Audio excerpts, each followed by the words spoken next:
Hey everyone, this is Randy Nunez, your host on Between the Chalk Lines podcast, where it's all baseball talk all the time, every week, every Saturday. It is Friday, May 9th. The winners of the Aaron Judge card and the Ellie De La Cruz first Bowman Chrome, respectively, will be getting their cards soon. I want to announce an unfortunate thing, but Ben Joyce bobblehead. If you haven't seen it, it is pretty badass. It's got some stats on it. Velocity, 105.5 miles an hour. That was his fastest thrown pitch last season. On the other side, 105.5 miles an hour. Again, I think the front is just kind of a generic photo of Ben Joyce. Can't tell you for sure. Top tells you Ben Joyce bobblehead. It's a wide one. It's got him throwing ball, hand back. It's got a fire on it. We will be talking about Ben Joyce as well today, but I have some notes. Starting off, we have the retirement of Nico Goodrum, 33 years old, utility outfielder, played for several teams over 7 years. Last year will be his last season. Pittsburgh Pirates just yesterday fired their manager, Derek Shelton. I believe he was the manager for like 6 years, and quietly dismissed game planning coach Radley Haddad, and then promoted bench coach Don Kelly to interim manager to cover for Shelton. So they had a pretty bad start. We'll go and look at the standings, obviously. Every week we do. But, I mean, in comparison to some other teams,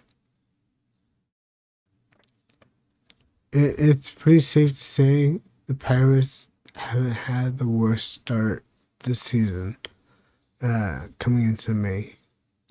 So,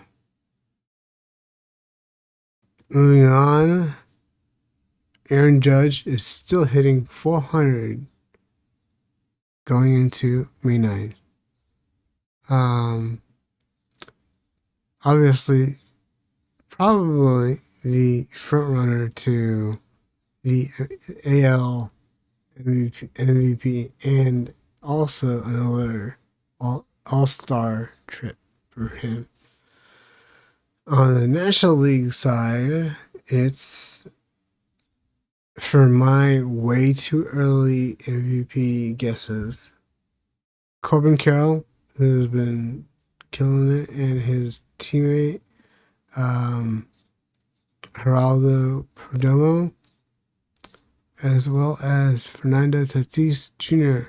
are the top 3 players in NL right now. There could be an injury, there could be, a slump, anything in the next few months. Who knows? It's a marathon, not a sprint. Like I say all the time. And following that, giveaway, like I just showed you, the Ben Joyce bobblehead. So if you want that Ben Joyce bobblehead for free, shipped to you in the U.S., I will do so. These are the AL standings as of right now, which is 4 p.m. Pacific on May 9th. Just so you know. Yankees 21-16, first place in the East. Red Sox 20-19. They are two games back of the Yankees. Blue Jays 17-20. They are four back of the Yankees. The Rays are 16-21. They are five back. And the Orioles, who have had some trouble with their top prospects, who they had hoped to carry them, are 13-23, 7.5 back of the Yankees in first place.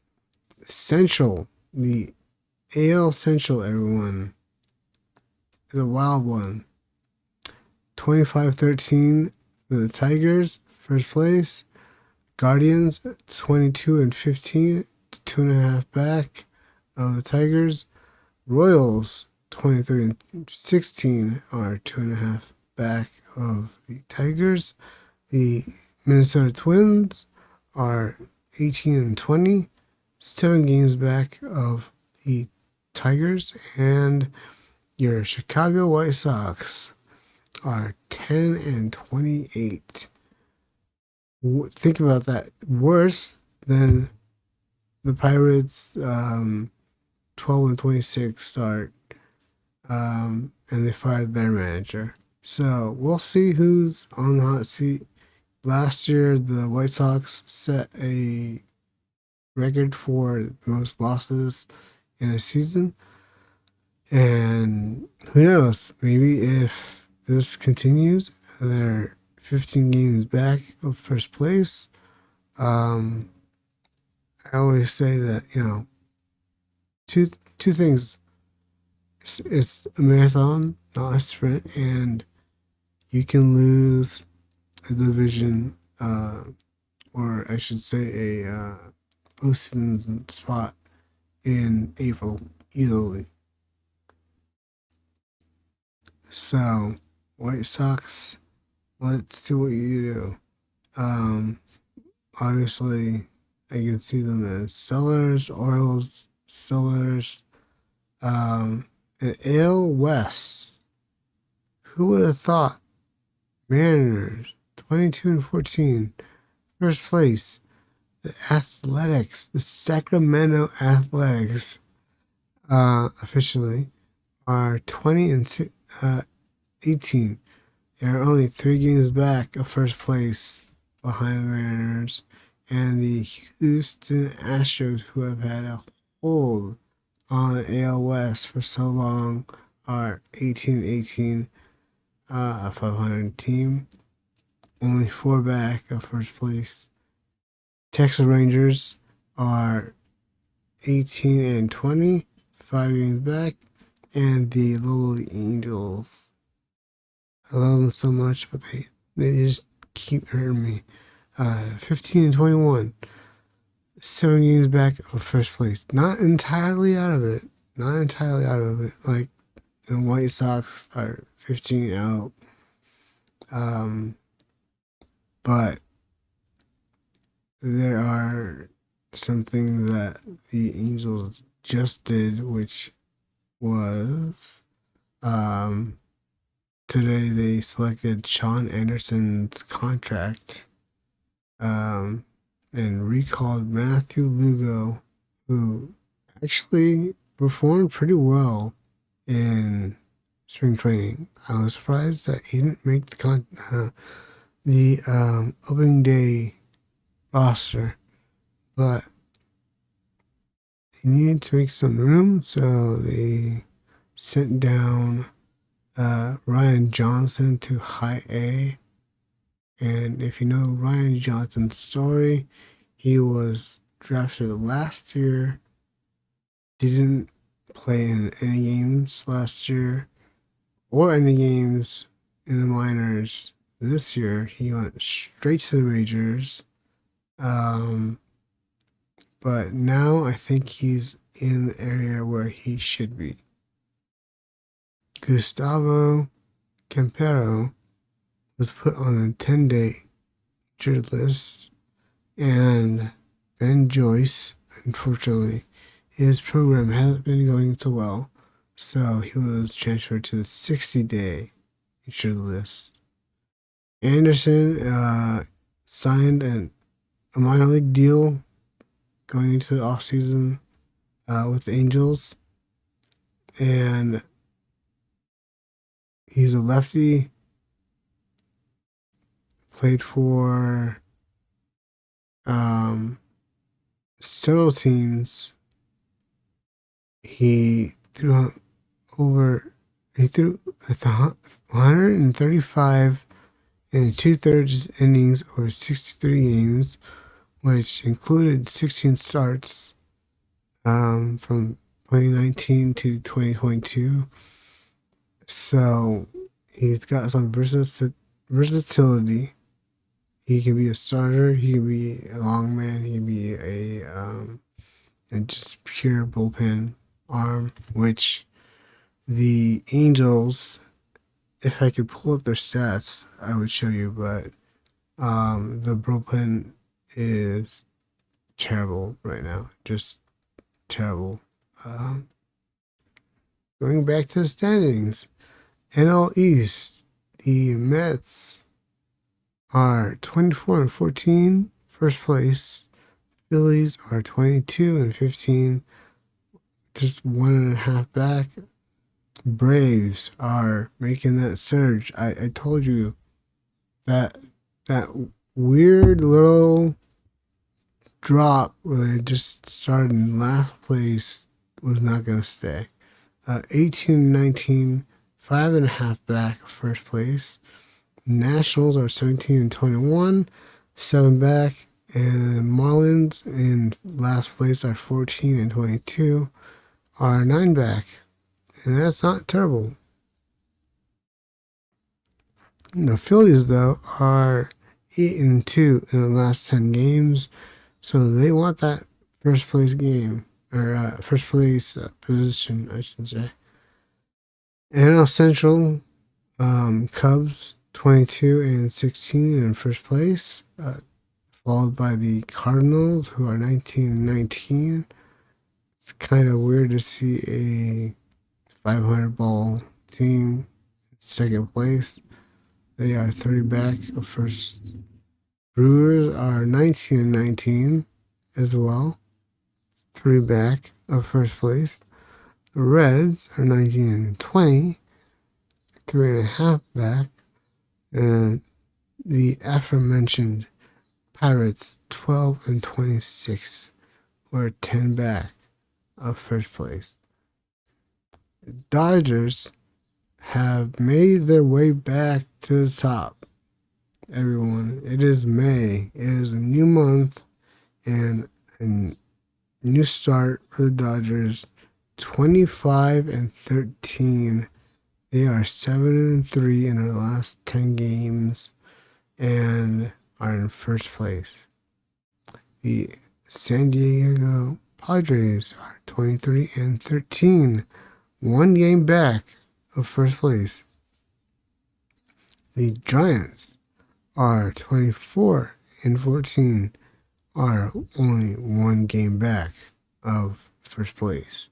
The D-backs are 20-18, 5-5 in the last 10, but only 5 games back of first place, so they're not totally out of it. And finally, the sad Rockies, 6-31, are 18.5 games back of first place. So you could say the Rockies have probably lost a postseason position in April, May. So, any other big things for Major League Baseball? I don't think so. I think the only thing I have to ask is, do you think that the Major League Baseball should put in a hard cap for buyers? People like the Mets, the Yankees, the Dodgers, should they be capped as far as payroll? I know that there's already a tax threshold, and all of these teams have broken through those tax thresholds. It's no longer about $500 million for a roster, or $600 million for a roster. It's getting crazy. It's getting a little out of hand. So, um, I just I kind of want to see where the